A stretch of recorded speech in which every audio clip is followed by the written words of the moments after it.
கடந்த 6 மாதமாக திரு எடப்பாடி பழனிசாமி அவர்கள் விசிகே வாங்க வாங்க வாங்க வாங்க வாங்கன்னு உருவிட்டு இருந்தார்.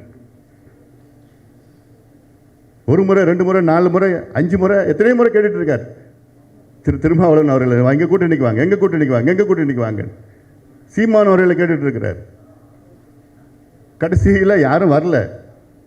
57 ஆண்டு காலம் தமிழ்நாட்டை அழித்து ஒழித்து இந்த 2 கட்சிகளும் சுரண்டி சுரண்டி தமிழ்நாட்டை நாசப்படுத்தி கொண்டிருக்கிறது. இதற்கு ஒரு மாற்று வர வேண்டும், இது ஒரு மாற்றம் வர வேண்டும் என்ற நோக்கத்திலே தான் இந்த முடிவை நாங்கள் எடுத்திருக்கின்றோம். தமிழ்நாட்டு நலன் கருதி, இந்தியா நலன் கருதி இந்த முடிவு எடுத்திருக்கின்றோம். கேரளாவில் காங்கிரஸும் கம்யூனிஸ்டும் அடிச்சுக்கிறாங்க. கேரளாவில் ராகுல் காந்தி வயநாட்டில் போட்டியிடக்கூடாதுன்னு கடுமையாக விமர்சனம் பண்ணி எதிர்க்கிறாங்க. ஆனால் கூட்டணியில் இருக்கிறாங்க. பாட்டாளி மக்கள் கட்சி எங்களுடைய கொள்கையை ஒரு துளியும் விட்டுக் கொடுக்க போவது கிடையாது. எந்த கூட்டணியில் சேர்ந்தாலும் எங்களுடைய கொள்கை மட்டுமல்ல, எங்களுடைய சித்தாந்தத்தை விட்டுக் கொடுக்க போவது கிடையாது. அவங்க அண்ணா அவர்கள் கட்சியை தொடங்கினதுக்கு காரணம் நல்ல ஆட்சி கொடுக்க வேண்டும் என்று. ஆனால் அண்ணா அவர்கள் கொள்கையை மறந்துட்டாங்க, பெரியார் அவர்கள் கொள்கையை மறந்துட்டாங்க, எல்லா கொள்கையும் மறந்துட்டு இன்னைக்கு அவர்கள் ஆட்சி நடத்தவில்லை, வியாபாரம் நடத்தி கொண்டிருக்கின்றார்கள். எடப்பாடி கூட கடுமையாக விமர்சனம் பண்ணியிருக்காரு. வேடந்தாங்கல் பறவை மாதிரி மாறி மாறி பண்றாங்க அப்படின்னு சொல்லி குற்றச்சாட்டு. முதல்ல நாங்கள் வேடந்தாங்கல் பறவைகள் கிடையாது, வேடந்தாங்கல் சரணாலயம். வெளியில் தேர்தல் முடித்த உடனே அவங்க பேசுகிறது என்ன, 10.5 நாள் நாங்கள் தோற்றோம், 10.5 நாள் தோற்றோம், வார்த்தைக்கு வார்த்தை தோற்றோன்னு எப்படி கொடுத்ததுனால தான் நீங்கள் 66 சீட் ஜெயிச்சிங்க. 66 36 எங்களுடைய பங்களிப்பு இல்லைன்னா 36 சீட் ஜெயிச்சிருக்க மாட்டீங்க. நாங்கள் 5 சட்டமன்ற தொகுதியில் நாங்கள் வெற்றி பெற்றோம், அதுவும் அவங்களோட ஆதரவாளர் வெற்றி பெற்றோம். ஆனால் நாங்கள் 15 ஜெயிச்சிருக்கணும். தமிழ்நாட்டில் கூட்டணியே வேண்டாம், எல்லா கட்சியும் தனித்தனியாக நின்றுடும். அது நாங்கள் ரெடி, இந்த சேலஞ்சுக்கு நாங்கள் ரெடி. வேறு வேறு வேறு யார், ஒரு நிமிஷம் முடிச்சிடறேன், வேறு யாரும் கூட்டணி எந்த கட்சியும் போக வேண்டாம். அவங்கவுங்க கொள்கை பிடிப்பு இருக்கட்டும், மக்கள் முடிவு செய்வாங்க. அப்படி எந்த கட்சியும் தயாராக இருக்காங்களா? இங்கே பாருங்க, இந்த இந்த இந்த குப்பை செய்திலாம் இதுக்கு பதில் சொல்ல நான் தயாராக இல்லை. அவர் ஏதாவது குப்பை செய்தி சொல்லட்டும்.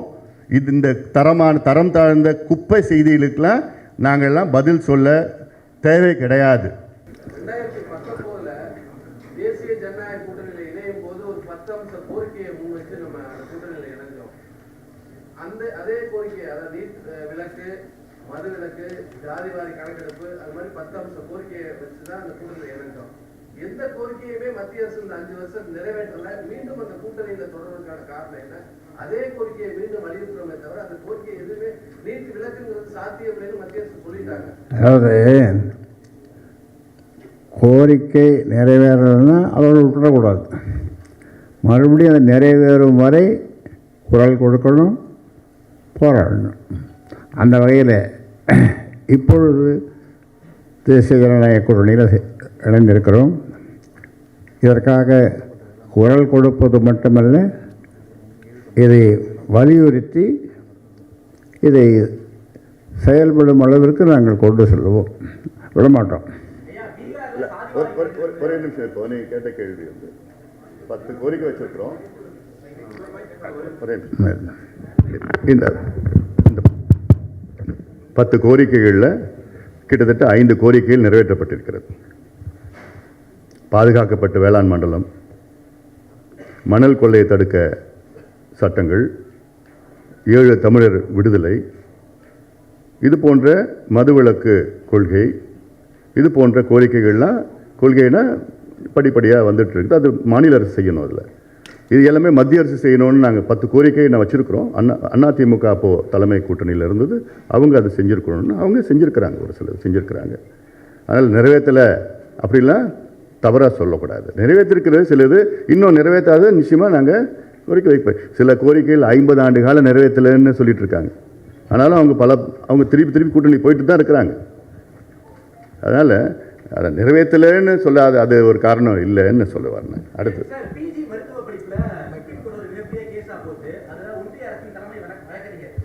ஜெனரல் வந்து ஓபிசி ரிசர்வேஷனுக்கு எதிராக பேசியிருக்காரு.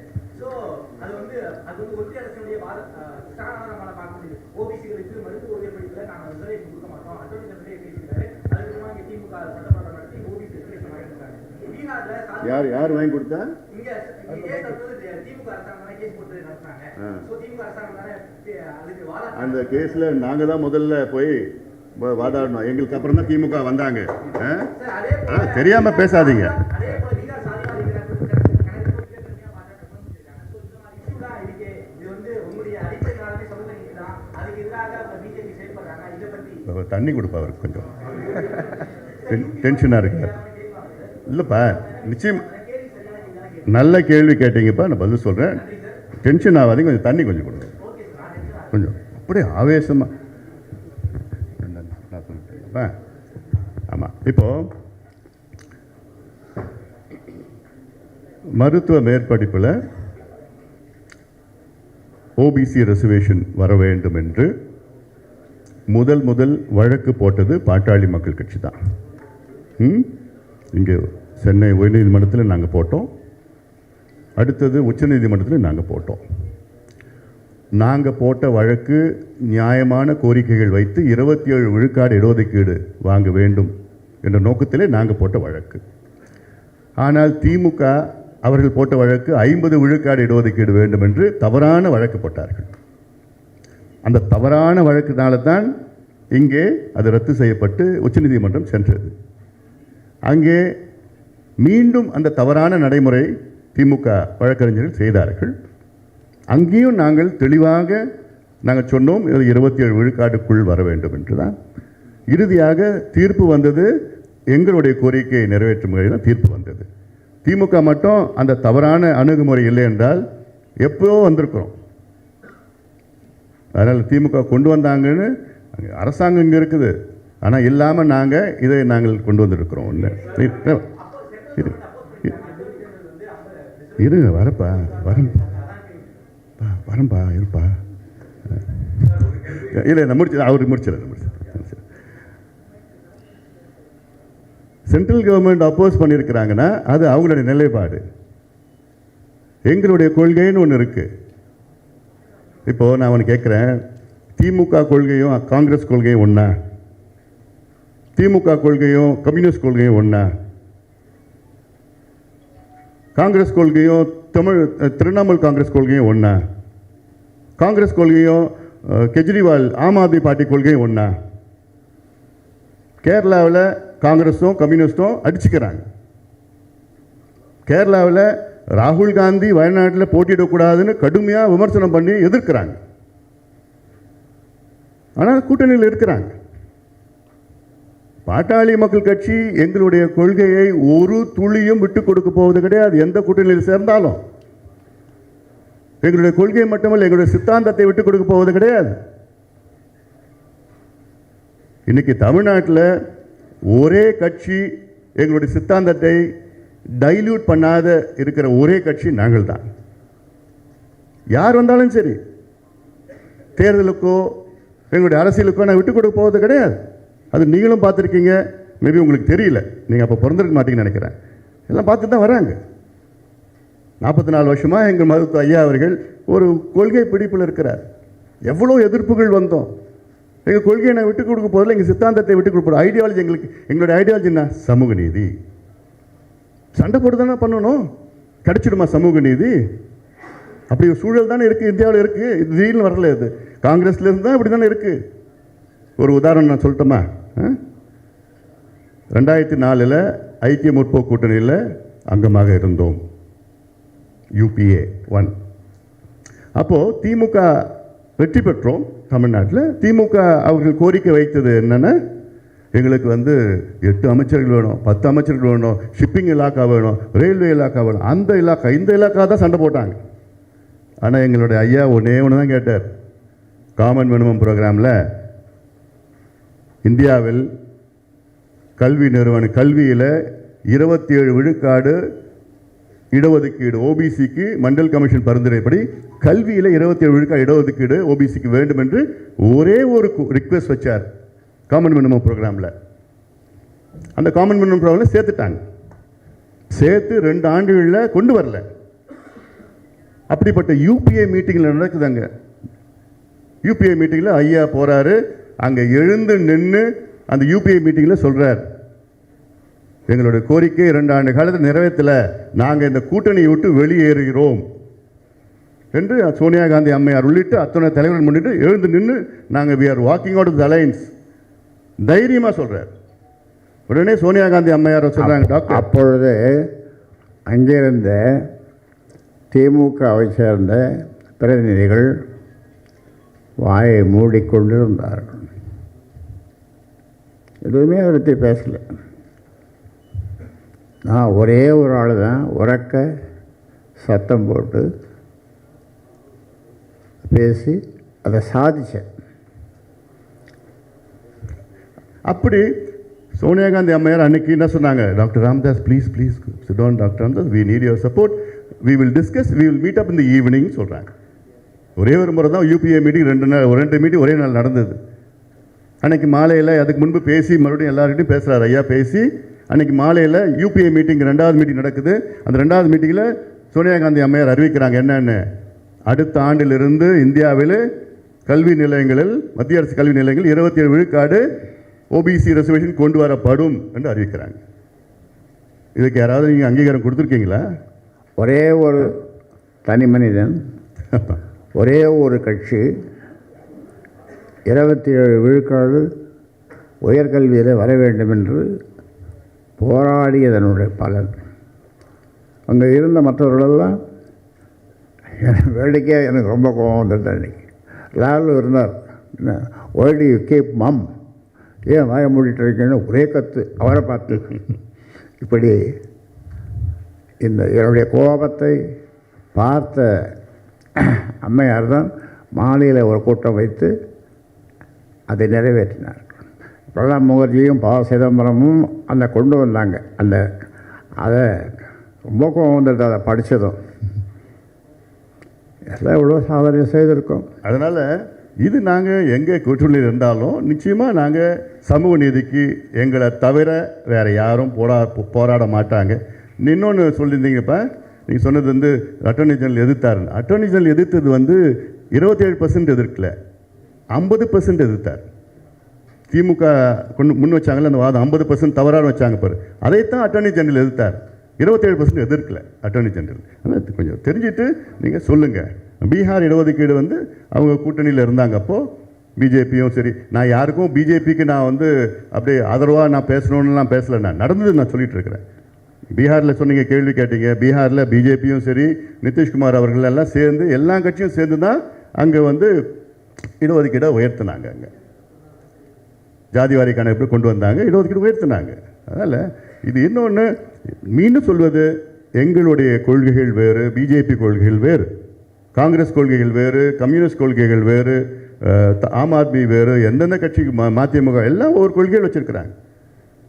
ஆனால் இந்த தேர்தலில் நாங்கள் எங்களுடைய நோக்கம், இந்த தேர்தலில் ஏன் தேசிய ஜனநாயக கூட்டணியில் நாங்கள் போட்டியிடுகிறோம் என்றால், 57 ஆண்டு காலம் தமிழ்நாட்டை அழித்து ஒழித்து இந்த 2 கட்சிகளும் சுரண்டி தமிழ்நாட்டை நாசப்படுத்தி கொண்டிருக்கிறது. இதற்கு ஒரு மாற்று வர வேண்டும், இது ஒரு மாற்றம் வர வேண்டும் என்ற நோக்கத்திலே தான் இந்த முடிவை நாங்கள் எடுத்திருக்கின்றோம். தமிழ்நாட்டு நலன் கருதி, இந்தியா நலன் கருதி இந்த முடிவு எடுத்திருக்கின்றோம். இதுதான் எங்களுடைய நான் பல முறை உங்கள்கிட்ட சொல்லியிருப்பேன், நீங்கள் எல்லாம் கேட்டிருப்பீங்க.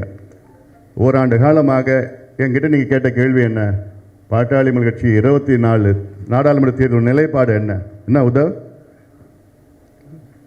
எத்தனை முறை கேள்வி, என்ன பண்ண போகிறேன். நான் ஒவ்வொரு முறை என்ன சொன்னேன், நான் எங்களுடைய நிலைப்பாடு 2026 சட்டமன்ற தேர்தலுக்கு ஏற்ப 24 நாடாளுமன்ற தேர்தலில் நாங்கள் முடிவு செய்வோம். அதான் இந்த முடிவு.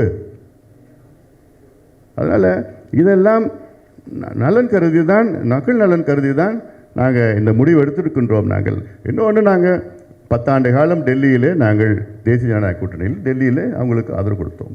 இப்பொழுது தமிழ்நாட்டில் நாங்கள் சேர்ந்திருக்கின்றோம். இந்த காரணத்துக்காக நாங்கள் சேர்ந்திருக்கின்றோம். இப்போது இந்த 2 கட்சிகளுடைய நிறுவனர்னா முதல்ல வந்தது வந்து அண்ணா அவர்கள், திமுகவுடைய நிறுவனர். திராவிடம் பேசிகிட்டு இருக்காங்க. அவங்க அண்ணா அவர்கள் கட்சியை தொடங்குறதுக்கு காரணம் நல்ல ஆட்சி கொடுக்க வேண்டும் என்று. ஆனால் அண்ணா அவர்கள் கொள்கையை மறந்துட்டாங்க, பெரியார் அவர்கள் கொள்கையை மறந்துட்டாங்க, எல்லா கொள்கையும் மறந்துட்டு இன்னைக்கு அவர்கள் ஆட்சி நடத்தவில்லை, வியாபாரம் நடத்தி கொண்டிருக்கின்றார்கள். இவர்கள் எல்லாம் இப்போ வியாபாரிகளாக மாறிவிட்டார்கள். தமிழ்நாட்டில் வியாபாரம் நடந்து கொண்டிருக்கிறது, அவ்வளோதான், நிர்வாகம் நடக்கவில்லை. அதான் இதுக்கு ஒரு மாற்று வர வேண்டும் என்ற நோக்கத்திலிருந்து மக்கள் மனதிலே ஒரு ஆழமான கருத்து இருக்கிற ஒரு மாற்று வர வேண்டும் என்று. அதிமுகவினர் உங்க மேல குற்றச்சாட்டு வைக்கிறாங்க. என்னன்னா 10.5% இடஒதுக்கீடு கொடுத்தது நாங்க தான் கொடுத்தோம், ஆனா பாமக எங்க கூட்டணியில் இல்லாம பாஜகவுக்கு போயிட்டு குற்றச்சாட்டு வைக்கிறாங்க. எடப்பாடி கூட கடுமையாக விமர்சனம் பண்ணியிருக்காரு. வேடந்தாங்கல் பறவை மாதிரி மாறி மாறி பண்றாங்க அப்படின்னு சொல்லி குற்றச்சாட்டு வைக்கிறாங்க. முதல்ல நாங்கள் வேடந்தாங்கல் பறவைகள் கிடையாது, வேடந்தாங்கல் சரணாலயம். எங்ககிட்ட யார் வந்தாலும் நாங்கள் பாதுகாப்பு கொடுப்போம், உயிர் கொடுப்போம், வாழ்க்கை கொடுப்போம், எங்களுடைய உழைப்பை கொடுப்போம், அவங்களுக்கு நல்வழிப்படுத்துவோம். அதனால் நாங்கள் சரணாலயம். நாங்கள் அதாவது 10.5 அவங்க கொடுத்தாங்க அப்படின்னு சொல்கிறாங்க. அதாவது உங்களுக்கு ஒரு சாதாரணமாக வீட்டில் நடக்கிறத சொல்கிறேன். சோறு பொங்குறோம், அதை எடுத்து வெந்ததா வேகலையான்னு பெண்கள் பார்க்குறாங்க. வேகாத சோறை சரியாக வேகலை, அது வெந்துடுதுன்ட்டு படிக்கிறாங்க. அந்த மாதிரி இந்த 10.5 கொடுக்காம ஏமாற்றலாம் என்று அவர்கள் நினைத்த பொழுது அவர்கள் நினைத்தார்கள், இதை கொடுக்காமல் ஏமாற்றலாம், ஆனால் இவங்க நம்மளோட கூட்டணியில் இருப்பார்கள். தொடர்ந்து நாங்கள் தெளிவாக சொன்னோம், எங்களுக்கு கூட்டணி முக்கியமல்ல, இந்த 10.5 தான் என்று சொன்ன பிறகு கடைசி நாள் அப்போ தான் அரைகுறையாக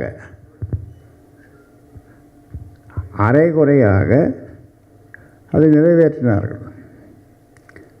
அது நான் ஒரு வாரமாக சொல்லிட்டு இருந்தேன், முடிய போகுது சீக்கிரமாக அதை நிறைவேற்ற. ஒரு மாதமாக சொல்லிட்டு இருந்தோம். ஆனால் அமைச்சர்கள் 2 அமைச்சர்களாக என்னுடைய தோட்டத்திற்கு வந்தார்கள், போனார்கள். என்ன சொன்னார்கள்? நிறைவேற்றுவோம் 10.5 என்று சொன்னார்கள், போனார்கள். கடைசியில் எப்படியாவது அதை நிறைவேற்றக்கூடாது என்ற பிடிவாதத்தில் இருந்தார்கள்.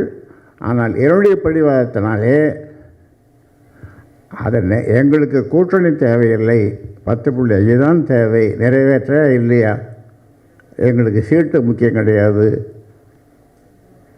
கூட்டணி முக்கியம் கிடையாது, 10.5 தான் முக்கியம் என்று சொன்ன பிறகு அந்த அஸ்திரத்தை நாங்கள் போட்ட பிறகுதான் அவர்கள் அவசர கோலத்தில் அதை செய்கிறாங்க. சொன்னீங்க 10.5 கொடுத்துருக்கோம், நாங்கள் கொடுத்துருக்குறோம் அப்படின்னு அவர் சொன்ன மாதிரியே சொன்னாங்க. அவர் மீது எனக்கு மிகுந்த மரியாதை இருக்கிறது. எடப்பாடி பழனிசாமி சரி, அந்த 10.5 இருக்கிற குறைய ஒரே ஒரு குறை, அந்த குறையை 2 வருஷமாக அவங்க நீக்கிருக்கலாம்ல. திமுக எவ்வளோ, நான் போய் நேராக பார்த்தேன், 10 முறை ஃபோனில் பேசினேன். தம்பி, இந்த ஊமை ஜனங்களுக்கு உங்களை விட்டால் யார் இருக்காங்க, நீங்கள் தான் செய்யணும். சரிங்க ஐயா, சரிங்க. கடிதம் 10 கடிதம் எழுதினேன். அவர் பல முறை போய் நேராக பார்த்தார், கடிதங்கள் கொடுத்தார், அன்புமணி எல்லாம் பண்ணோம். ஆனால் 2 வருஷமாக அந்த கோரிக்கை குப்பையில் கிடக்குது. குப்பைகளை தூக்கி போடுறாங்க. ஏனென்றால் அவர்களுக்கு நாங்கள் சொல்கிறோம், எல்லா மக்களுக்கும் சமூக நீதி கிடைக்க வேண்டும். கடைகோடி மக்களுக்கும் சமூக நீதி கிடைக்க வேண்டும். அவர்களும் படிக்கணும், அவர்களும் வேலைக்கு போகணும், அவர்களும் வாழணும், 3 வேளை நல்லா சாப்பிடணும். எந்த சமுதாயம், தமிழ்நாட்டில் 370 ஜாதிகள் இருக்குது. 370. இது மத்திய அரசு எடுத்த புள்ளி விவரம், ஒரு 1985. அவ்வளவு ஜாதிகளுக்கும் இடஒதுக்கீடு கிடைக்க வேண்டும், படிக்க வேண்டும், எல்லோரும் ஒரு சமநிலை இருக்க வேண்டும் என்று நாங்கள் தொடர்ந்து சொல்லி வருகிறோம். சமூக நீதியற்ற, சமூக நீதி இல்லாத, சமநிலை இல்லாத சமுதாயத்தில் நாம் வாழ்ந்து கொண்டிருக்கிறோம். இதை சரி செய்யணுன்றது தான் பாட்டாளி மக்கள் கட்சியின் கொள்கை. இந்த கொள்கையை நீங்கள் அனைவரும் ஆதரிக்க வேண்டும். முன்னாள் முதலமைச்சர் எடப்பாடி பழனிசாமி அவர்கள் மீது எங்களுக்கு மிகுந்த மரியாதை இருக்கிறது. அவர் சொல்லியிருக்கின்றார், நாங்கள் 10.5 விழுக்காடு எழுதி கொடுத்தோம், அவர்கள் எங்களுடன் கூட்டணி வரவில்லை என்று. 2019 அவர்களுக்கு நாங்கள் ஆட்சியை கொடுத்தோம். நாங்கள் இல்லை என்றால் அவரால் ஆட்சியை தொடர்ந்து நடத்த முடியாத ஒரு சூழல் இருந்திருக்கிறது. எங்களால் அவர்கள் ஆட்சி தக்க வைத்து தொடர்ந்து 2 ஆண்டு காலமாக முதலமைச்சராக அவர்கள் பணியாற்றினார்கள். அதன் பிறகு இந்த 2 ஆண்டு காலத்திலே பல முறை அவர்களை வலியுறுத்தி சாதிவாரிய மக்கள் தொகை கணக்கெடுப்பு நடத்துங்கள், வன்னியர்களுக்கு இடஒதுக்கீடு கொடுங்கள் என்று பல முறை வலியுறுத்தி அத்தனையோ முறை மருத்துவர் ஐயா அவர்கள் நேரடியாக பார்த்தார்கள். நானும் நேரடியாக பார்த்தேன். போராட்டம் நடத்தினோம், ஆர்ப்பாட்டம் நடத்தினோம், எல்லாம் நடத்தினோம். ஆனால் எவ்வளோ நடத்தியும் தேர்தலுக்கு முன்பு வரை அதை இழுத்து இழுத்து இழுத்து தேர்தல் கடைசி நாள், தேர்தல் ஆணையம் 4 மணிக்கு பேட்டி கொடுக்குறேன்னு சொல்கிறாங்க, ஊடக சந்திப்புன்னு சொல்கிறேன், ப்ரெஸ் மீட் சொல்கிறேன், 4 மணிக்கு 1 மணிக்கு நிறைவேற்றுறாங்க. அது உள்ளே நடந்ததெல்லாம் என்னால் வெளியில் சொல்ல முடியல. ஏன் இது ஒரு வாரத்துக்கு முன்னாடி உங்களுக்கு உண்மையிலே உங்கள் மனசில் இந்த மிக மிக மிக மிக பின்தங்கிய சமுதாயத்திற்கு இடஒதுக்கீடு கொடுக்கணுன்னா உங்கள் மனசில் இருந்ததுன்னா நீங்கள் ஒரு வாரத்துக்கு முன்னாடி கொடுத்துருப்பீங்க, 1 மாதத்துக்கு முன்னாடி கொடுத்துருக்கீங்க. நாங்கள் ஒரு 2 ஆண்டு காலமாக கேட்டுட்டு இருக்கோமே. அப்போ நீங்கள் இதை வச்சு தான் நீங்கள் தேர்தலில் கூட்டணி வந்தால் நாங்கள் கொடுப்போம்,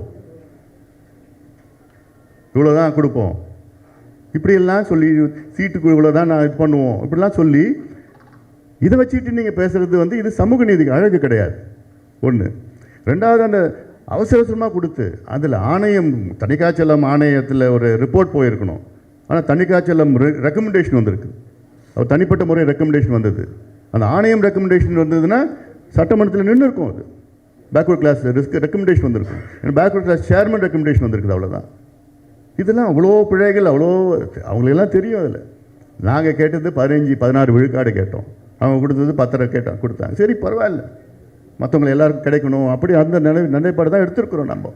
சரி, அது 10 கொடுத்தாங்க. சரி, அதன் பிறகு நீதிமன்றம் ரத்து பண்ணிடுச்சு. 10 ரத்து பண்ண பிறகு கொடுத்த எடப்பாடி பழனிசாமி அவர்கள் அதை மீண்டும் அந்த சட்டம் கொண்டு வர வேண்டும் என்று ஏதாவது ஒரு முறை எங்கேயாவது சொல்லியிருக்கிறார்? அவர் கொடுத்தன்னு சொல்றாரு, அவர் கொண்டு வந்த சட்டம்னு சொல்றார். அவர் கொண்டு வந்த சட்டம் ரத்து பண்ணிட்டாங்க. இவர் எங்கேயாவது ஒரு இடத்துல நான் கொண்டு வந்த சட்டத்தை ரத்து பண்ணிட்டாங்க, அதை மீண்டும் அரசு கொண்டு வரணும் அப்படி யாராவது இவர் பேசினாரா? இல்லை, இவர் சார்ந்த நான் கேட்குற ஒரு 5 அமைச்சர்கள், முன்னாள் அமைச்சர்கள் திமுக அதிமுக இருக்கிறாங்க. ஏன் அவங்க வச்சியாவது பேசலாமே? ஏன் பேசல? இது வரைக்கும் இன்னைக்கு வரைக்கும் பேசலையே. இன்னைக்கு பேசுறதுக்கு தைரியம் இருக்கா அவருக்கு? இந்த சட்டம் வரணும்னு தைரியம் இருக்கா அவருக்கு? வெளியில் தேர்தல் முடித்த உடனே அவங்க பேசுறது என்ன? 10.5 நாள் நாங்கள் தோற்றோம், 10.5 நாள் தோற்றோம், வார்த்தைக்கு வார்த்தை தோற்றோம். எப்படி? கொடுத்ததுனால தான் நீங்கள் 66 சீட் ஜெயிச்சிங்க. 66 36 எங்களுடைய பங்களிப்பு இல்லைன்னா 36 சீட் ஜெயிச்சிருக்க மாட்டீங்க.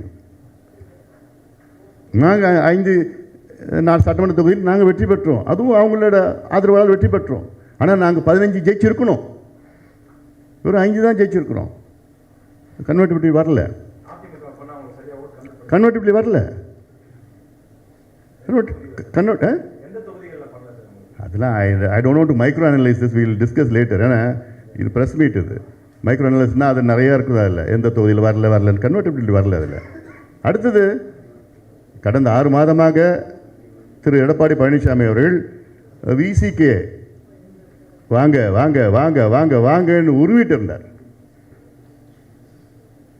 1 முறை 2 முறை 4 முறை 5 முறை எத்தனை முறை கேட்டுட்டு இருக்கார் திரு திருமாவளவன் அவர்கள், எங்கள் கூட்டணிக்கு வாங்க, எங்கள் கூட்டணிக்கு வாங்க, எங்கள் கூட்டணிக்கு வாங்க. சீமான் அவர்களை கேட்டுட்டு இருக்கிறார். கடைசியில் யாரும் வரல. அதன் பிறகுதான் எங்ககிட்ட கோரிக்கை வாங்க. எவ்வளோ சொல்லணும்னா எவ்வளோ இருக்குது. But I don't want to இதுக்குள்ளே போக விரும்பலை. நான் முடிவு எடுத்துட்டோம். ஆனால் இன்னும் எங்களுடைய நிலைப்பாடு எடுத்துட்டோம். எதுக்கு எடுத்தோம் நிலைப்பாடுன்னா, நான் சொன்ன காரணத்தான் எடுத்திருக்கோம். 2 பேரும் மாறி மாறி மாறி மாறி ஆட்சி பண்ணிட்டு இருக்கிறாங்க. ஆனால் ஆட்சின்னு அவங்களுக்கு என்னன்னு தெரியல. இப்போ அந்த நிலைக்கு வந்துட்டாங்க. தொடக்கத்தில் அவங்களுடைய தலைவர்கள் அண்ணா அவர்களோ அவங்களுடைய நல்ல எண்ணத்தால் தான் வந்தாங்க ஆட்சி பண்ணாங்க. ஆனால் அவருடைய கொள்கையில் மதுவிலக்கு கொள்கையாக இருந்தாலும் சரி, சமூக நீதி கொள்கையாக இருந்தாலும் சரி, நீர் மேலாண்மை கொள்கை இருந்தாலும் சரி, சுற்றுச்சூழல் கொள்கை இருந்தாலும், கல்வி கொள்கை இருந்தாலும் சரி, சுகாதார எந்த கொள்கையிலையும் உங்களுக்கு கொள்கை கிடையாது. இப்போ நடக்கிறது என்ன? ஆட்சி கிடையாது, வணிகம், வியாபாரம். இப்போ இருக்கிற ஆட்சியில் ஒரு 2-3 அமைச்சர்கள் பரவாயில்ல. பெரும்பான்மை அமைச்சர்கள் என்ன வணிகர்களாக வியாபாரிகளாக இருக்கிறார்கள். எவ்வளோ கொடுக்குற, என்ன கமிஷன் கொடுக்குற, என்ன பண்ணுற, எப்படி இவ்வளோ வருதா? இதுதான் நடக்குது. அதாவது வெறுப்பில், மக்களும் வெறுப்பில் இருக்காங்க, நாங்களும் வெறுப்பில் இருக்கிறோம். ஐயா சொன்னார்ல, 2 ஆண்டு காலம் உங்களுக்கு அந்த 10.5 விழுக்காடு கொடுப்பதற்கு என்ன பிரச்சனை? உச்சநீதிமன்றம் சொல்லி தீர்ப்பு சொல்லி 2 ஆண்டுகள் ஆகிறது. உச்சநீதிமன்றம் என்ன தீர்ப்பு சொன்னாங்க? தமிழ்நாட்டில் வன்னியர்களுக்கு 10.5 விழுக்காடு இடஒதுக்கீடு கொடுப்பதற்கு தடை கிடையாது. கொடுப்பதற்கு முன்பு அதை நியாயப்படுத்துங்கள், தரவுகளை வைத்து நியாயப்படுத்துங்கள். தரவுகள் கம்ப்யூட்டரில் இருக்குது. கம்ப்யூட்டரில் டவுன்லோட் பண்ணுன்னா 1 மணி நேரத்தில் டவுன்லோட் பண்ணலாம். ஆனால் வேண்டுமென்று 2 ஆண்டு காலம் அதை தள்ளி போட்டு போட்டு போட்டு போட்டு போட்டு போட்டு மனசு கிடையாது. சமூக நீதிக்கும் திமுகவுக்கும் சம்மந்தமே கிடையாது. நான் இந்த ஒரு பிரச்சனையில் மட்டும் சொல்லலை. ஜாதிவாரி மக்கள் தொகை கணக்கெடுப்பு நடத்தணும்னு தொடர்ந்து வலியுறுத்திட்டு வரோம். எங்களுடைய ஐயா 44 ஆண்டு காலம் வலியுறுத்திட்டு வரார். இது சம்பந்தமாக சாதிவாரி கணக்கெடுப்பு நடத்த வேண்டும். இந்த 10.5 இது சம்பந்தமாக தமிழக முதல்வர் ஸ்டாலின் அவர்களை கோட்டைக்கு சென்று பார்த்து 35 நிமிடம் பல அமைச்சர்கள், தலைமை நிலை செயலாளர் உட்பட பல செயலாளர்கள் எல்லோரும் இருந்தார்கள். 35 நிமிடம் அவர்களுக்கு நான் வகுப்பு எடுக்கிற மாதிரி வகுப்படுத்தேன். அப்படி சொல்கிறதில் தவறு இல்லை. ஏன்னா எல்லாத்தையும் விளக்கி சொன்னேன். இந்த கோபமாகவோ ஆவேசமாகவோ பேசலை. சிரிச்சுட்டே பேசி 35 நிமிஷம் வகுப்படுத்தேன். 10.5க்கும் சாதிவாரி கணக்கெடுப்பு. ஆனால் ஒன்றும் நடக்கலை, ஒன்றுமே நடக்கலை. நீங்களாம் அன்றைக்கி நிருபர்கள்லாம் அன்றைக்கி இல்லை. எதுக்கு போயிட்டீங்கெல்லாம்? விஜயகாந்தனுடைய அந்த இதுக்கு போயிட்டீங்க. இப்படி ஒன்றுமே பதில் சொல்லலை. இந்த பக்கம் யாருமே கேள்வி கேட்க மாட்டேங்கிறீங்க. சரி, வர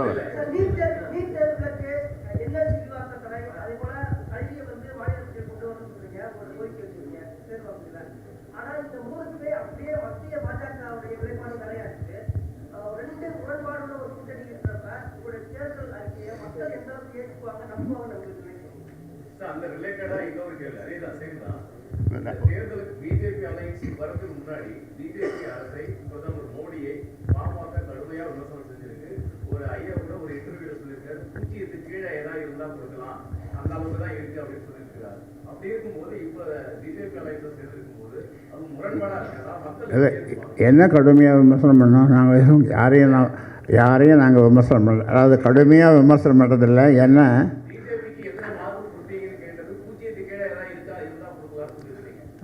அது எந்த கட்சியும் நாங்கள் அநாகரிகமாக பேச மாட்டோம்.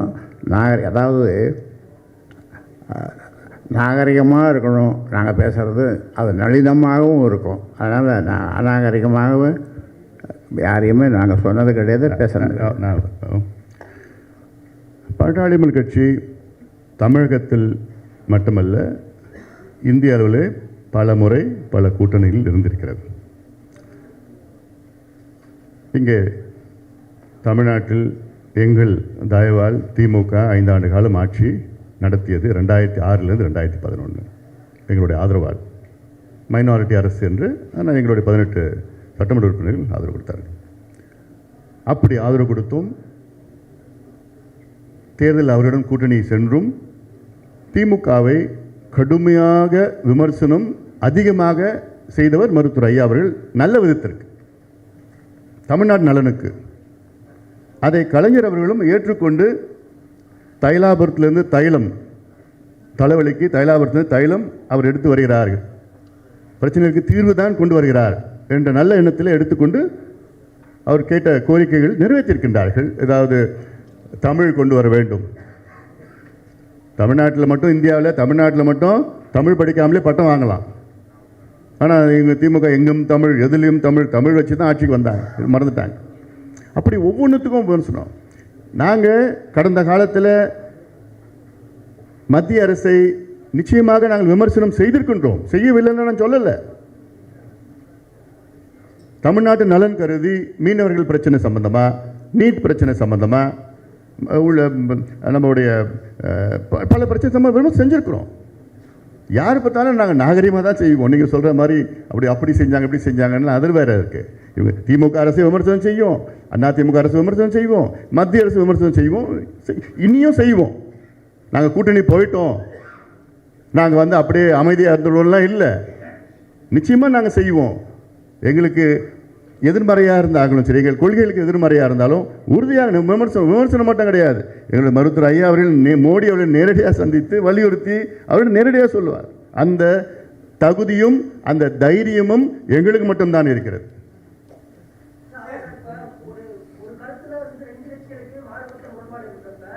அப்போ இந்தியாவில் எந்த கட்சியும் கூட்டணியே போக முடியாது. இல்லை அதான் சொல்கிறேன், இந்தியாவில் எந்த கட்சியும் கூட்டணியே போக முடியாது. நீங்கள் சொல்கிற கருத்து வச்சுக்கிட்டா இந்தியாவில் எந்த கட்சியும் கூட்டணி போக முடியாது. இப்போ நீங்கள் திமுக கூட்டணி எடுத்துக்கங்களேன். ஒரு முறை பல ஆண்டுகளுக்கு முன்னால் சீனியர் நிருபர்கள் இங்கே இல்லை, அவங்களுக்கு என்ன சொன்னேன்னா, ஒரு தேர்தல் வருது, எல்லோரும் எல்லா கட்சிகளும் தனித்தனியாக நில்லுங்கள் அப்படின்னு சொன்னேன். ஏன் அதுதான் அவர் சொல்கிறார். அது நாங்கள் தயாராக இருக்கிறோம். இவங்க தயாராக இருக்கிறாங்களா? தமிழ்நாட்டில் கூட்டணியே வேண்டாம், எல்லா கட்சியும் தனித்தனியாக நின்றுடும். அது நாங்கள் ரெடி, இந்த சேலஞ்சுக்கு நாங்கள் ரெடி. வேறு வேறு வேறு யார், ஒரு நிமிஷம் முடிச்சிடறேன்.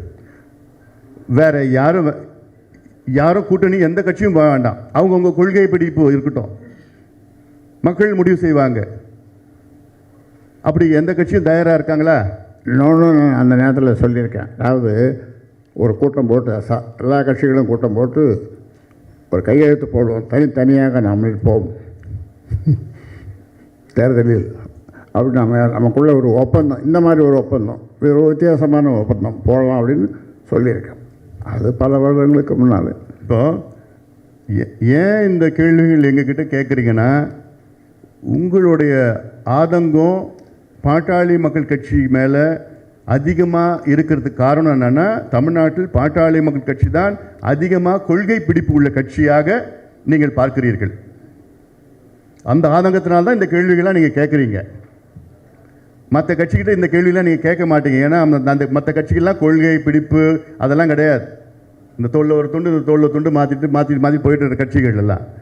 ஆனால் நாங்கள் மட்டும்தான் எங்களுடைய கொள்கை பிடிப்பு, எங்கள் நிலைப்பாட்டை நாங்கள் தேர்தலுக்காகவோ ஓட்டுக்காகவோ அரசியலுக்காக நான் மாற்றிக்கொள்ள மாட்டோம்.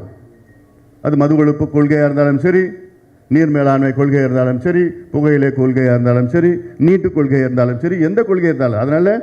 அதனால தான் நீங்கள் இந்த கேள்வியெல்லாம் நீங்கள் கேட்குறீங்கன்னு நான் எடுத்துக்கிறேன். அப்படி தானே?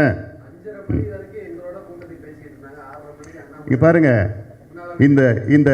இந்த குப்பை செய்திலாம் இதுக்கு பதில் சொல்ல நான் தயாராக இல்லை. அவர் ஏதாவது குப்பை செய்தி சொல்லட்டும். இந்த தரம் தாழ்ந்த குப்பை செய்திகளுக்கெல்லாம் நாங்கள்லாம் பதில் சொல்ல தேவை கிடையாது. அதனால் இவங்க எது சொன்னாங்க, அது அப்படி சொன்னாங்க, அது நீங்கள் தான் சொல்கிறீங்க. நான் இந்தியாவில் அதிகமாக தமிழ்நாட்டு ஊடகம் தான் சிறந்த ஊடகம்னு நான் மனசில் வச்சுருக்கிறேன். ஆனால் கடந்த ஒரு மாதத்தில் நான் பார்த்தேன், எங்களை பற்றி தரம் தாழ்ந்த விமர்சனங்கள்லாம் மனசாட்சி இல்லையா உங்களுக்கு தான் எல்லாரும் சொல்லலாம். அவங்க நம்ம கூட்டணி நண்பர்கள் இருக்குது இருக்கிறாங்க.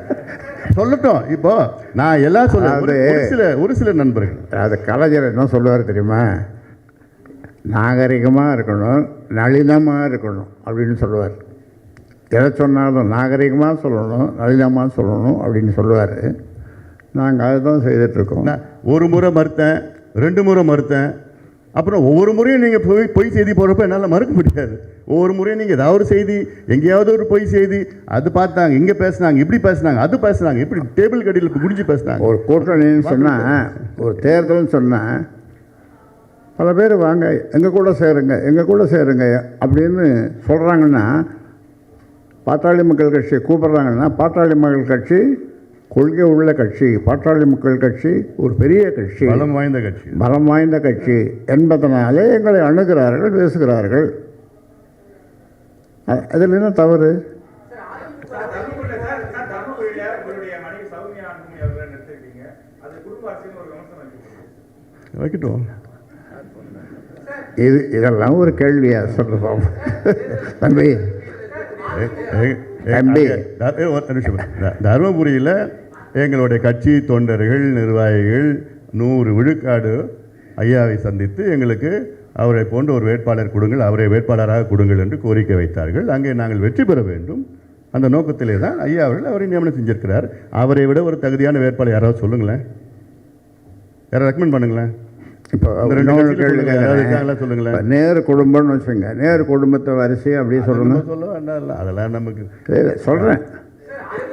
அவர் அவர் முனைவர் பட்டம் பெற்றிருக்கிறாரு, சமூக நீதிக்காக பாடுபட்டிருக்கிறாரு, காலநிலை மாற்றம், பசுமை தாயகம், லட்சக்கணக்கான மரங்களை நட்டிருக்கிறார், ஐநா சபையில் பேசியிருக்கிறார், பெண் உரிமையை பற்றி எத்தனையோ போராட்டம் நடத்தியிருக்கிறாரு. இந்த சமீபத்தில் கூட எண்ணூரில் போய் அந்த கழிவு வந்தது, அப்போ போய் நேரடியாக போய் அந்த மக்களை சந்தித்து அங்கே போராட்டம் பண்ணியிருக்கிறாரு. இவரை விட நல்ல படித்தவர், பண்புள்ளவர், ஹிந்தியும் தெரியும். அதனால் இவரை விட ஒரு தகுதியான ஒரு வேட்பாளர் இல்லை.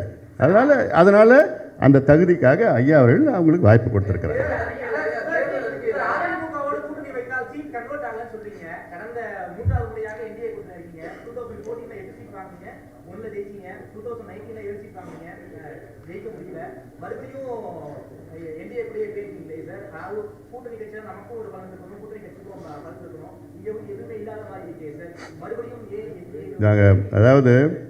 நாங்கள் கடைசியாக அதிமுக கூட நாடாளுமன்ற உறுப்பினராக ஆனது 1998 தான், 26 ஆண்டுகளுக்கு முன்பு. அதன் பிறகு 2014 இவங்க 2 பேரும் இல்லாமல் தான் வெற்றி பெற்றோம்.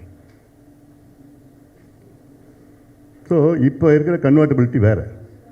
2009 அதிமுக கூட போட்டியிட்டோம், அவங்க 12 ஜெயித்தாங்க, நாங்கள் 0.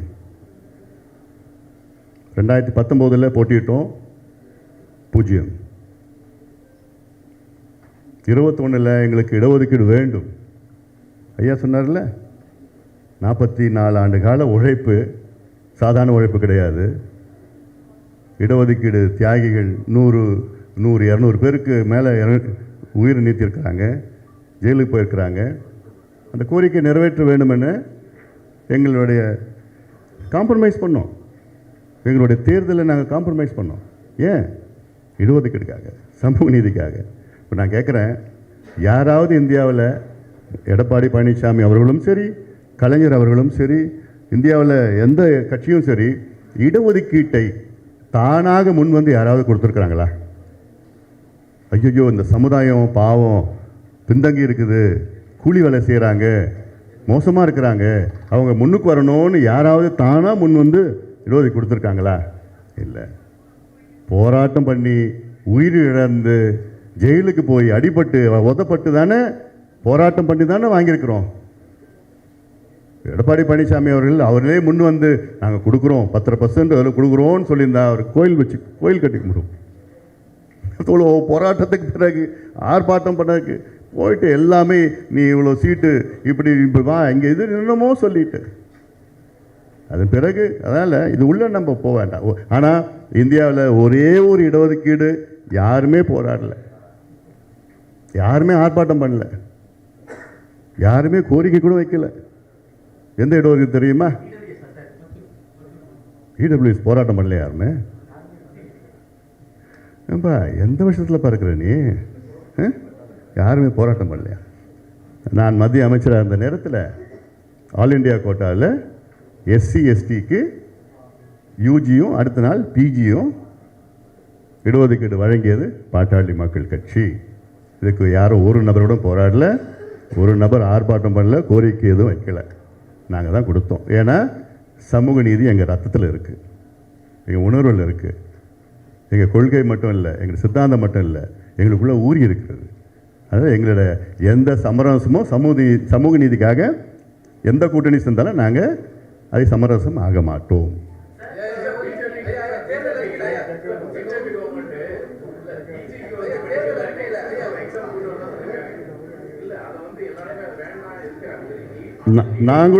நாங்களும் அதை எதிர்ப்போம். நாங்களும் கடுமையாக எதிர்ப்போம். ஒரு உதாரணம் நான் சொன்னேன்ல, இந்த தமிழ்நாட்டுக்கு வந்து 10 லட்சம் மக்கள் தொகைக்கு 100 சீட் எம்பிபிஎஸ் சீட்டுன்னு சொன்னாங்கல்ல, அது கடுமையாக எதிர்த்தோம். 2வது முறை கடிதம் எழுதணும். நான் கடிதம் 2வது முறை எழுதி அங்கே கொஞ்சம் பேசி 4-5 நாளில் வந்து அறிவிப்பு வருது என்னன்னு, இந்த வருஷம் நாங்கள் இல்லைன்னு சொல்லி. அடுத்த வருஷமும் அதை கொடுத்து நிரந்தரமாக எடுத்துருப்போம். அதே போல் நெக்ஸ்ட்டு தேவை கிடையாது. அதெல்லாம் தேர்தல் அறிக்கையில திருமணத்திற்கு பெற்றோர் ஒப்புதல் கட்டாயமாக்கப்படும். காதல் திருமணத்துக்கும் கலப்பு திருமணத்துக்கும் அது எந்த விதத்துல தெரியாது. 25 வயசு வரைக்கும் தான், அதுக்கு மேலெல்லாம் ஒன்றும் பிரச்சனை. 21 வயசுக்கு மேல இருக்கவங்களுக்கு 25 வயசு திருமணத்துல 21 இருக்கும். திருமணத்துக்கு பெற்றோருடைய ஒப்புதல் கட்டாயம் இல்லை, பெற்றோர்களுடைய ஒப்புதல் நீங்கள் என்ன நினைக்கிறீங்க? பெற்றோர்களுடைய ஒப்புதல் வேணுமா வேணாமா? இல்லை, நான் கேட்குறது பெற்றோர்களுடைய ஒப்புதல் வேணுமா வேணாமா? வேணும் தானே? அதே இல்லை, நான் கேள்வி கேட்கறது சொல்லுவா. நீங்கள் சொல்லத்தான் நாங்கள் சொன்னோம். பெற்றோர்கள் கிட்ட சொல்லணுமா இல்லையா?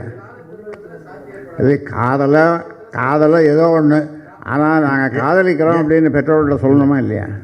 ஏன் அது சொல்கிறேன்னா, இப்போது ஒரு நிமிஷம், ஏன் நான் சொல்கிறேன்னா, பெண்ணுக்கு வந்து 18 வயது மிக இளம் வயது. பள்ளிக்கூடத்துலேருந்து அடுத்த ஆண்டு கல்லூரிக்கு போகிறது.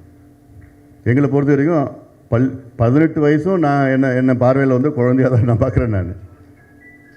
ஆனால் 18 வயது வந்த உடனே கல்யாணம் பண்ணிக்கிட்டு அந்த பெண்ணுக்கு எதிர்காலம் கூட கிடையாது. படிப்பு கல்யாணம் பண்ணிது, அப்புறம் படிப்பு முடிஞ்சிடும், அப்புறம் குழந்தை. 18 வயசில் ஒரு குழந்தை இருந்ததுன்னா அதுக்கப்புறம் 20 வயசில் 2 குழந்தைகள். அதுக்கு அதெல்லாம் நான் நிறைய பேர் பார்த்துருக்குறேன். அங்கே தருமபுரியிலையோ நிறைய பேர் இளம் குழந்தைகள், இளம் தாய்மார்கள்லாம் பார்த்துருக்கேன். அது வந்து நியூட்ரிஷன் பிரச்சனை, ஹீமோகுளோபின் பிரச்சனை எல்லாம் வருது அதில். தம்பி, இந்த ஹார்மோனல் இம்பேலன்ஸ்னு சொல்லுவாங்க. 18, 19, 20 அந்த ஹார்மோனல் இம்பேலன்ஸில் இந்த மாதிரியான இது காதல் வயப்படுறது சகஜம் உண்டு. ஆனால் மெச்சூரிட்டி வரணும். 23 வயது பையனும் ஒரு படிப்பை முடிச்சிடணும். அந்த பொண்ணு ஒரு வேலை கிடைக்கணும். இவன் கட்டிட்டு ஒரு குழந்தைய கொடுத்துட்டு இவன் போயிடுவான் தண்ணி அடிச்சுட்டு. அப்போ இந்த பொண்ணு எங்கே தெருவில் நினைக்கும் சொல்ல. இதெல்லாம் நினச்சி தான் பெங்களூர் ஹைகோர்ட்டு 2 நீதிபதிகள் தீர்ப்பு சொல்லியிருக்கேன். அந்த தீர்ப்பெல்லாம் நான் சொல்லியிருக்கிறோம். உங்களுக்கும் தெரியும், நான் சொல்லியிருக்கேன் உங்களுக்கு. அதனால் அது பெற்றோர்கள் சம்மதம் கட்டாயம் வாங்கணும். அவங்க சம்மதிக்கலைன்னா வயசு இருக்குது, வேலை இருக்குது, அதெல்லாம் பொருத்தமாக இருக்குதுன்னு சொன்னால் செய்கிறது தவறு இல்லை. சிங்கப்பூரில் அந்த நிலைப்பாடு தான் இருக்குது. சில நாடு, பிரேசில் நாட்டில் இருக்குது அப்படி நிலைப்பாடு. என்னென்னா 21 வயதிற்கு முன்பு. இன்னொன்று எங்கள் கோரிக்கை, ஆணுக்கும் பெண்ணுக்கும் 21 வயது திருமண வயதுன்னு அப்படி நீங்கள் கொண்டு வாங்க. அப்போது அது வர வரைக்கும் இப்படி ஒரு நிலைப்பாடு எடுத்துக்கணும்னு. இது வந்து நாங்கள் மட்டும் சொல்லலை.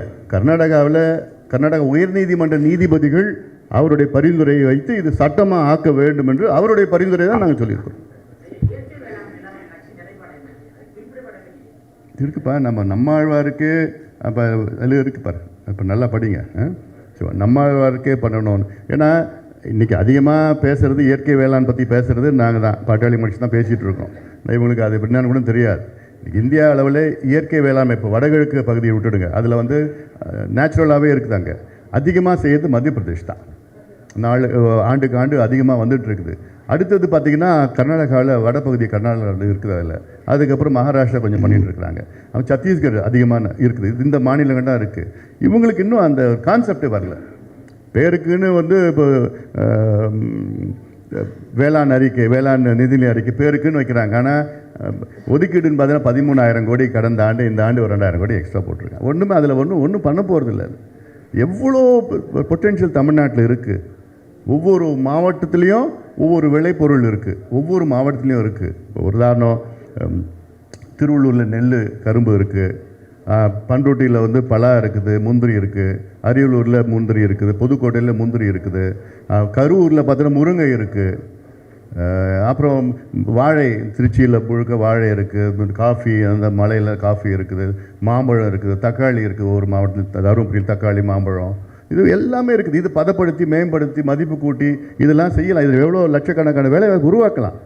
ஆனால் அந்த கான்செப்ட் இவங்களெலாம் இல்லை. சும்மா போய் அதே பாலிஷ்டாக அங்கே சொல்லி அறிக்கை வச்சுக்கிட்டு தேர்தல் வச்சு நடத்திட்டு இருக்கிறாங்கல்ல.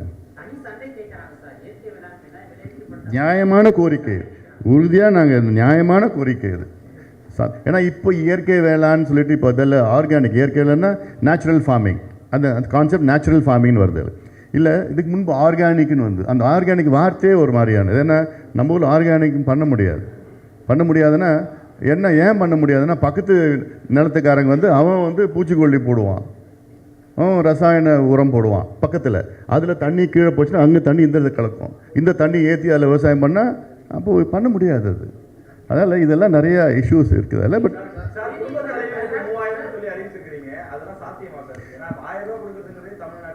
எங்களுடைய ஆசை, எங்களுடைய நோக்கம், என்னுடைய ஆசை, அது சண்டை போட்டு அழுத்தம் கொடுப்போம் எங்களுக்கு. ஏன்னா இந்த அதாவது குடும்பத் தலைவன், ஏழை குடும்பத் தலைவர் எல்லாத்துக்கும் நான் சொல்ல, இங்கே இருக்கிற மாதிரி எல்லாத்துக்கும் நான் சொல்லலை, ஏழை குடும்பத் தலைவர்களுக்கு. ஏன்னா ரொம்ப இந்த மாதிரி ஒரு சூழல்.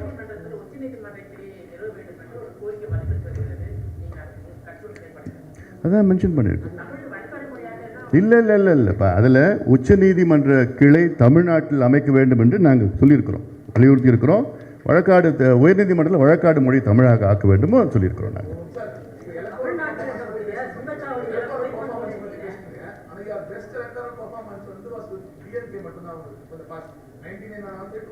இல்லை, நான் I don't want to go into that analysis, in depth analysis. இதெல்லாம் இருக்கலாம், இல்லாமல் போகலாம். பட் ரீசன்ட் பாஸ்ட் சொல்கிறேன் நான்.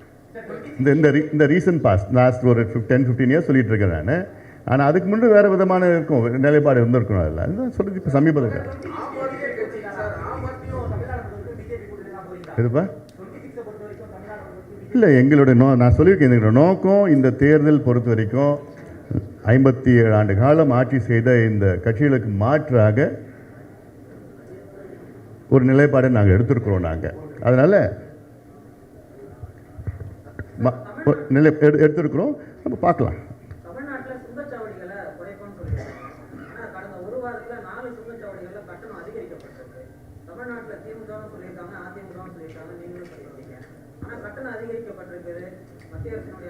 நீங்கள் மீடியாக்காரங்க, ஊடக சேர்ந்தவங்க கிழின்னு கிழிக்கணும்.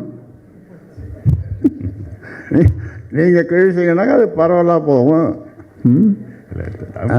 அதுக்கு ஒரு வலிமை இருக்கும்.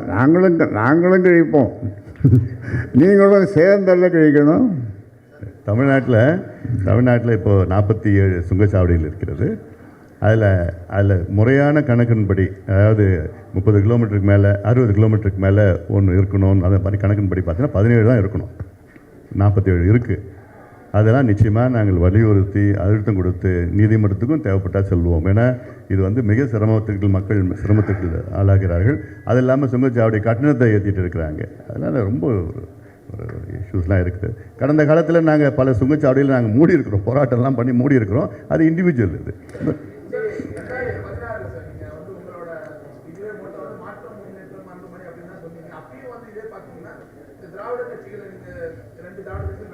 நீங்கள் தான் ஆதரவே கொடுக்கலையா அப்போ?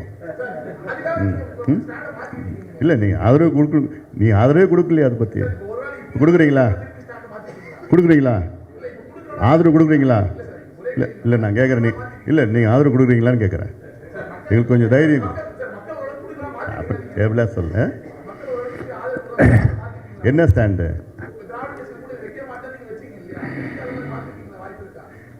அடுத்த தேர்தலுக்கு நான் இன்னைக்கு நான் முன்கூட்டியே என்ன சொல்ல முடியும்? நாங்கள் இவங்க கூட இல்லை, அப்படி இல்லை, இப்படிலாம் நாங்கள் எங்களுக்கு ஒரு மாற்று வேணும். மக்கள் மனதில் ஆழமாக ஒரு ஏக்கம் இருக்கிறது. இந்த 2 பேரும் போதும், வாய்ப்பு கொடுத்தாச்சு, தே ஹேவ் அவுட்லிவ்ட் தியர் யூட்டிலிட்டி, இவங்களால் மக்களுக்கு புதுசாக எதுவும் கொடுக்க முடியாது அப்படின்னு ஒரு எண்ணம் மக்கள் மனதில் இருக்கிறது. அதனால் இவங்க 2 பேரும் போதும், அந்த நிலைக்கு மக்கள் வந்துட்டாங்க. அதனால் எங்களுடைய இந்த தேர்தல் சம்பந்தமாக இந்த முடிவை நாங்கள் எடுத்திருக்கிறோம். தேர்தல் முடிந்த பிறகு அடுத்த கட்ட நிலைப்பாட்டை உங்களிடம் நான் தெரிவிக்கிறேன்.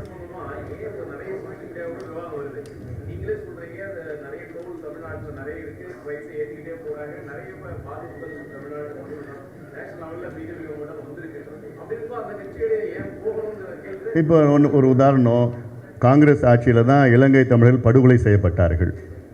ஏன் திமுக அவங்க கூட கூட்டணி போனோம்? நான் கேட்குறேன். நீட்டு தேர்வு காங்கிரஸ் தான் கொண்டு வந்தது, ஏன் திமுக அவங்க கூட கூட்டணிக்கு போனோம்? கேளுங்க இந்த கேள்வியில் அவங்ககிட்ட, வராது பதில். அதனால் இது எங்களுடைய நிலைப்பாடு.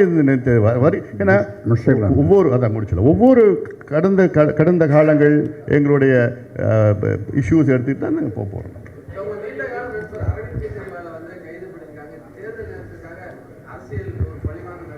சரி, முடிச்சிடலாம்பா.